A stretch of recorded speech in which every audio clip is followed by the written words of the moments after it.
Hi అండి. అందరికీ నమస్కారం. Welcome to my channel. ఈ వీడియోలో ఏపీ ప్రభుత్వ ఉద్యోగులకు మరియు పెన్షనర్లకు పెండింగ్ బిల్లులు జమ అయ్యే తాజా సమాచారం గురించి వీడియోలో తెలుసుకుందాము. వీడియో అయితే ఎక్కడే గానీ స్కిప్ చేయకుండా ఎండ్ వరకు చూసేయండి. అప్పుడే ఇన్ఫర్మేషన్ పూర్తిగా అర్థమవుతుంది. అలాగే వీడియో చూస్తున్న ప్రతి ఒక్కరు లైక్ చేయండి ఫ్రెండ్స్. ఈ వీడియోని తోటి ఉద్యోగ, పెన్షనర్ మిత్రులతో అయితే షేర్ చేయండి. కొత్తగా మన ఛానల్ చూస్తున్న వారు ఇంకా ఎవరైనా సబ్స్క్రైబ్ చేసుకోకపోతే వెంటనే మన ఛానల్‌ని సబ్స్క్రైబ్ చేసుకోండి. సబ్స్క్రైబ్ చేసుకోవటం వల్ల నేను చేసే ప్రతి ఒక్క వీడియో మీ వరకు రీచ్ అవుతుంది. ఇక ఆలస్యం చేయకుండా వివరాల్లోకైతే వెళ్ళిపోదాము. ఫ్రెండ్స్, ఇక విషయానికొచ్చినట్టయితే ఆంధ్రప్రదేశ్ రాష్ట్ర ప్రభుత్వ ఉద్యోగులు, ఉపాధ్యాయులకు సంబంధించి వివిధ రకాల పెండింగ్ బిల్లుల చెల్లింపుల ప్రక్రియ ప్రస్తుతం కీలకమైన కదలికైతే కనిపిస్తోంది. చాలా కాలంగా తమ సొంత భవిష్య నిధి అయినటువంటి పీఎఫ్ నిధుల కోసం ఎదురుచూస్తున్న వారికి ఇది నిజంగా ఒక ఊరటనిచ్చే వార్తే అని చెప్పొచ్చు. ముఖ్యంగా ఉమ్మడి పశ్చిమ గోదావరి జిల్లా పరిధిలోని ఉపాధ్యాయులకు సంబంధించి పీఎఫ్ లోన్ల కోసం మరియు రిటైర్మెంట్ తర్వాత వచ్చే ఫైనల్ పేమెంట్ కోసం దరఖాస్తు చేసుకున్న వారి ఖాతాలలో నగదు జమ అవుతున్నట్టుగా తాజా సమాచారం అందుతోంది. ఈ నెల 18వ తేదీ నుండి జూన్ 9వ తేదీ మధ్య, మే నెల 18వ తేదీ నుంచి జూన్ నెల 9వ తేదీ మధ్య కాలంలో సీఎఫ్ఎంఎస్ పోర్టల్‌కు అప్రూవల్ కోసం వెళ్ళిన సుమారు 80 మంది ఉపాధ్యాయులకు సంబంధించి దాదాపు రూ. 10,00,00,000 భారీ మొత్తం నేడు వారి బ్యాంకు ఖాతాల్లో జమ కాబడింది.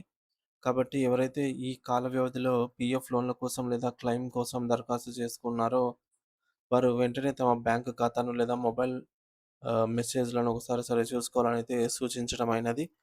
కేవలం పీఎఫ్ మాత్రమే కాకుండా ఏపీజీఎల్ఐ లోన్లు మరియు పీఎఫ్ లోన్లు కూడా క్రమంగా విడుదలవుతున్నాయి.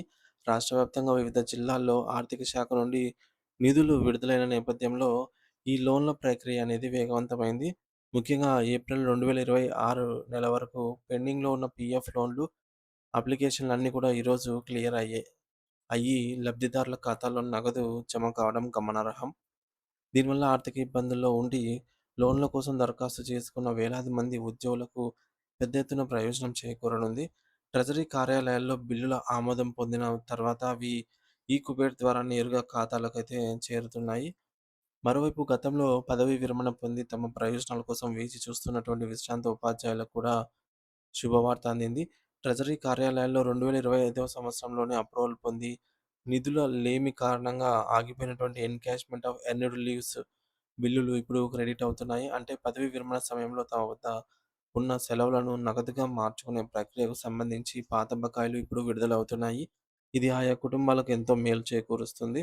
ఉద్యోగ విరమణ చేసిన తర్వాత రావాల్సిన ప్రతి పైసా ఎంతో విలువైనది కాబట్టి, ఈ చెల్లింపులు వారిలో సంతోషాన్నయితే నింపుతున్నాయని చెప్పొచ్చు.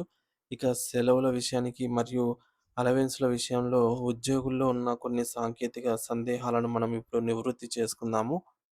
వ్యక్తిగత కారణాల వల్ల తీసుకునే హాఫ్ పే లీవ్ సమయంలో వేతనాల చెల్లింపులపై నిబంధనలైతే ఇలా ఉన్నాయి. సాధారణంగా హాఫ్ పే లీవ్ తీసుకున్నప్పుడు ప్రాథమిక వేతనం బేసిక్ పే సగానికి తగ్గుతుంది. అయితే ఇక్కడ చాలామందికి వచ్చే సందేహం ఏమిటంటే, ఇంటి అద్దె భత్యం హెచ్ఆర్ఏ పూర్తిగా వర్తిస్తుందా? లేక అది కూడా 50% తగ్గిస్తారా అని. ఆంధ్రప్రదేశ్ లీవ్ రూల్స్ ప్రకారంగా ఒక ఉద్యోగి 180 రోజుల వరకు ఏ రకమైన సెలవులో ఉన్నప్పటికీ వారికి హాఫ్ పే లీవ్ అవ్వచ్చు. లేదా వారికి హెచ్ఆర్ఏ మరియు సీసీఏ వంటి అలవెన్స్‌లు పూర్తి స్థాయిలోనే చెల్లించాల్సి ఉంటుందన్నమాట. ఈ కాలం ఈ సెలవు కాలం 180 రోజులు దాటితే ఈ అలవెన్స్‌లు చెల్లింపుల్లో మార్పులైతే వస్తాయి. కాబట్టి హాఫ్ పే లీవ్‌లో ఉన్న వారికి కూడా అలవెన్స్‌లు యథావిధిగా అందుతాయి. కేవలం బేసిక్ పే మరియు డీఏ మాత్రమే సగానికైతే తగ్గుతాయన్నమాట. ఫ్రెండ్స్, ముఖ్యాంశాలు గమనించినట్లయితే పశ్చిమ గోదావరి జిల్లా అప్డేట్ వచ్చింది. ఏంటంటే సుమారు 80 మంది ఉపాధ్యాయులకు 10,00,000 అమౌంట్ పీఎఫ్ నిధులైతే విడుదల అయ్యాయన్నమాట. ఈ 80 మందికి సంబంధించి. అలాగే లోన్ల క్లియరెన్స్ ఏప్రిల్ 2026 వరకు దరఖాస్తు చేసిన పీఎఫ్ లోన్‌లన్నీ క్లియర్ చేయబడ్డాయి. ఇక రిటైర్డ్ ఉద్యోగుల విషయానికొస్తే 2025లో ట్రెజరీ ఆమోదం పొంది ఎన్‌కాష్‌మెంట్ బిల్లులు ఇప్పుడు క్రెడిట్ అవుతున్నాయి. ఏపీజీఎల్ఐ మరియు పీఎఫ్ లోన్ల అమౌంట్ సీఎఫ్ఎంఎస్ ద్వారా నిరంతరంగా జమ అవుతున్నాయి. ఖాతాలు సరిచూసుకోగలరు. అలాగే అలవెన్స్‌ల నిబంధన హాఫ్ పే లీవ్‌లో ఉన్నా కూడా మొదటి 180 రోజుల వరకు హెచ్ఆర్ఏ మరియు సీసీఏ పూర్తి స్థాయిలోనే అయితే అందుతాయి. ఆంధ్రప్రదేశ్ ప్రభుత్వ ఉద్యోగులు మరియు ఉపాధ్యాయులకు సంబంధించి పీఎఫ్, ఏపీజీఎల్ఐ లోన్లు మరియు పదవీ విరమణ చేసిన వారికి అందాల్సిన సెలవు నగదు బకాయిలు పెద్ద ఎత్తున విడుదలవుతున్నాయి. ముఖ్యంగా పశ్చిమ గోదావరి జిల్లాలో భారీగా నిధులు జమ కాగా, రాష్ట్ర వ్యాప్తంగా ఏప్రిల్ 2026 వరకు ఉన్న పెండింగ్ లోన్‌లు క్లియర్ అయ్యాయి. హాఫ్ పే లీవ్ సమయంలో అలవెన్స్‌ల చెల్లింపులపై ఉన్న సందేహాలకు సంబంధించి 180 రోజుల వరకు పూర్తి అలవెన్స్‌లు అందుతాయి అనైతే ఈ మేరకు స్పష్టమైంది.